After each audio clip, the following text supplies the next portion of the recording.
Welcome back, guys, to another YouTube video. In today's video, I'm going to be going over the best iFVG setup of every single day this week using my exact trading model. You've probably seen this series already, or a lot of people do these types of series in short form content, but I believe this is going to be much more informative as a YouTube series. I'm going to break down every setup in more detail, and you're truly going to be able to learn this model instead of just having a million confluences thrown at you on a screenshot. So let's jump into it. This was Monday's setup. So from Monday, the 29th of June.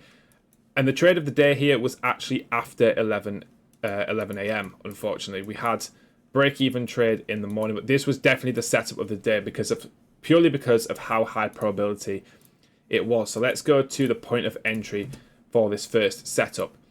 So if you look at the 15-minute chart here, we had this huge dump down out of nowhere and then like a huge V shape back up, failing to inverse this 15-minute gap to the left, right? You can see that we have not closed below this fair value gap. We've respected it with the bodies and we've came up, and then we have this 15-minute inversion, giving us that clear shift into bullish order flow. So keeping it extremely simple for anyone that's new at watching this, once we've inversed this 15-minute fair value gap, we are now going to be expecting buy-side liquidity to be ran.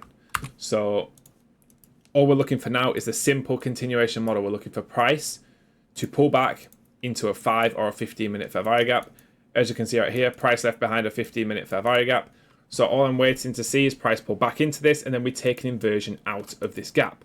As you can see right here, price ends up stalling, then eventually coming down into this 15-minute gap, kind of like AMD here. So we're accumulated, we manipulate lower into the 15-minute fair value gap, and now we're about to distribute higher towards buy-side liquidity. Obviously, you would most likely scale most of your profits off here at a 1.5 risk to reward, which you can see here instantly.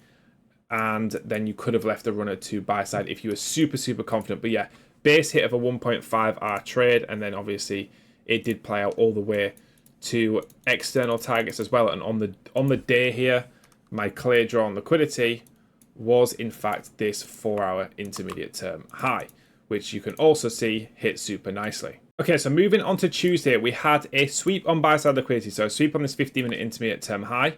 We were also delivering from these 4-hour fair value gaps to the left as well, and we were generating trendline liquidity to the downside. So we had all this trendline liquidity generated below, and we had a super strong 1-minute inversion. And also, with this trade triggering, we also were breaking structure to the downside. You can see here, we had this 5-minute change in the state right there.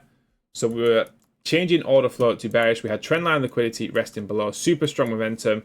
And then you would obviously place your stop loss at the high right there, which never got triggered. And then you could target around a 1-to-1. You could either have targeted this first low for like a 1-to-1 or this second low for a 1.5R. And obviously you could have been trailing your stop up as you go as well. We never actually ended up hitting the unfilled fair value gap, which was this 30-minute gap right here. But if you also look down here as well, you can see that coming into the day here, I was very bearish. If you look at this price action alone here, you can see that we inversed this hourly, but my bias got completely proven wrong, and then we actually got that change in order flow to be more bearish again. So I flipped my bias 3 times on this day. There's a full video about this day on my channel, which is how to flip your bias using conditions. So this was a super nice trade in the end. I actually ended up taking the 5-minute here and got break even as I just waited for extra conviction. But yeah, this was a very good trade. You could definitely have front ran the 1-minute here with a strong bearish momentum. So this was a good trade as well. Okay, so moving on to Wednesday, was this 1-minute short at 10:42 p.m. There were a lot of confluences for this trade, and there was a reason this was only a base hit trade. So if you go onto the higher time frame here, you can see that we are obviously inside of these gaps to the left. So you can see this huge hourly fair value gap to the left that we are inside. However, the key thing for me here is, as you can see, this hourly fair value gap above that we started to deliver from is overruling this distribution from this bullish fair value gap to the left. So we delivered super strongly out of this hourly gap. So my bias was not clear. So you would not take the first inversion from the top if we had one. So you wait for that confirmation. So what did we have here? We had delivery from an hourly bearish fair value gap. We had also had a change in the state of delivery on the 5-minute time frame, which we ended up delivering from. We also delivered from this 5-minute fair value gap, and also this 3-minute fair value gap, and we had an intermediate term low below right here, as you can see. And we also had a 5-minute unfilled fair value gap resting below right there. So this was also a super high probability trade and a 1-minute V-shape with super strong momentum as well, putting in another bearish change in the state there. Super strong momentum, and I just targeted about a 1.1 risk to reward on this. To the intermediate term low with my stop loss at the high, full take profit at the intermediate term low there.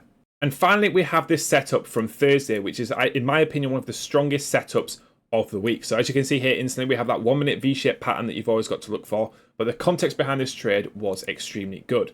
So we were delivering from this hourly fair value gap down here, which also on the 15-minute time frame, we had an intermediate term low, meaning that this low became protected. If you look at the 5-minute time frame here, this formed right here when we bounce off of an intermediate term low like this, gives us a rejection block. So we can mark this out as a 5-minute rejection block. So what you would expect price to do is tap into this wick or rejection block and then deliver prices higher. So you can use this as a point of delivery.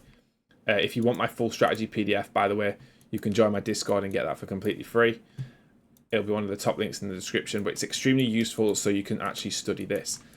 As you can see, so we've got that intermediate term low sweep. We are delivering from an hourly fair value gap, and then price comes down and delivers from this 5-minute rejection block, and then we get that V-shaped pattern that we are always looking for when entering into an inversion fair value gap.